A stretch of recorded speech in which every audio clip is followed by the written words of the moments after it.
Now to campaign 2016, former President Bill Clinton is now a political target of Donald Trump over Clinton's past accusations of being crude and having crude treatment to women. And Democrat Hillary Clinton has clearly had enough. KCAL9 political reporter Dave Bryan joins us now with a look at this increasingly dirty campaign. Dave? Very bitter. You know, the campaign today was attack, attack, attack. Okay, that's pretty much the story, I got to tell you. Well, Hillary Clinton had plenty to say today as well, using her harshest language yet when talking about Donald Trump. But first, here's why the Clintons are running as a team and why Trump used the R word, rape, when referring to Bill Clinton. Hit piece. When Donald Trump and Sean Hannity on the Fox News channel were bemoaning the fact that the liberal media tried to rake Trump over the coals for his behavior with women, the subject turned to former President Bill Clinton and some accusations from some of his alleged extramarital affairs. It's about groping and fondling and touching against a woman's will. And rape. And rape. And big settlements, massive settlements. $850,000 to Paula Jones. Lots of other things. They were talking about three women who say Clinton made unwanted sexual advances on them going back to the 1970s in one case. Clinton denied the allegations, and in two cases, there were some factual discrepancies that came to light. But the charges refused to die, mainly among Republicans, as will be resurrected in GOP ads charging Hillary Clinton was complicit in protecting Bill. She politically attacked sexual harassment victims. Claremont McKenna College professor Jack Pitney says attacking Bill Clinton is all part of the Trump campaign game plan. Trump really wants to raise the Clinton issue as early and as often as possible, because if he can get the Bill Clinton people to say, well, look, this is a private matter, this involves people's private lives, then Trump actually scores a victory that way because it gives him a defense against the attacks that are inevitably going to come against him. In an interview on CNN, Clinton refused to respond to the Trump allegations, but had plenty to say about him. If you pick a fight with a bully, you're going to be pulled down to their level. And Clinton used her strongest language yet in assessing whether she thinks Donald Trump is qualified to be president. No, I do not. And I think in this past week, whether it's attacking Great Britain, praising the leader of North Korea, whether it is saying pull out of NATO, let other countries have nuclear weapons, are not just offensive to people, they are potentially dangerous. How so? And I have concluded he is not qualified to be president of the United States.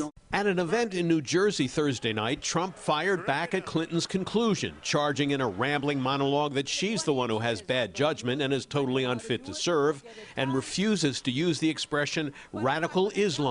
She refuses to use that term. And I'm saying to myself, and it's a terrible thing, and he essentially shouldn't be running for office. He doesn't have the right to run for office. And I'm saying to myself, what just happened about 12 hours ago? A plane got blown out of the sky. And if anybody thinks it wasn't blown out of the sky, you're 100% wrong, folks. The escalating rhetorical battle comes on a day when a new CBS News national poll shows Clinton's 10-point lead over Trump in April has fallen to 6 points in May. And Trump's unfavorable rating has fallen 8% during the same period, down to 55%. Still considerable, but an improvement. And Trump may have one other reason to focus his attacks on Bill Clinton now. First of all, it doesn't involve attacking a woman, which could be a problem for Trump. And the new poll indicates he's more popular than she is, meaning Hillary could win some votes from those who admire Bill. And she has already said he would play a major role in a new Clinton White House. My husband, who I'm going to put in charge of revitalizing the economy, because, he knows how to do it. In any case, Professor Pitney says while negative campaigning is as old as the Republic, social media could escalate it this year to dimensions never seen before. Campaigns have been nasty and personal since the 1800s. The election of 1800 of John Adams and Thomas Jefferson involved a lot of personal accusations. But what's different now is social media. Not only do we have negative accusations, but we have them coming out literally by the second, something that will add a deeper dimension of muck to this campaign.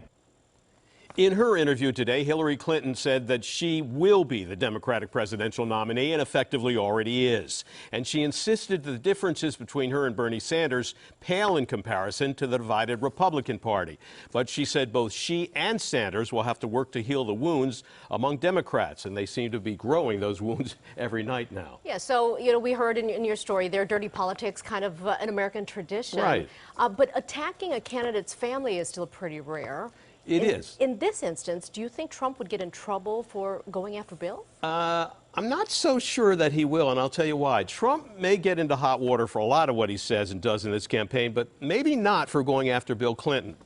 Trump's justification is that Hillary Clinton has already announced, as we just saw in the report, that she would put her husband, the former president, in charge of rebuilding the national economy. So he's already been designated as a very important part of her administration, and he's out campaigning every day. In other words, they've made it clear, as in past elections, they're a team in this election, and that may clear the way for Bill Clinton to be a target for criticism, Jeff.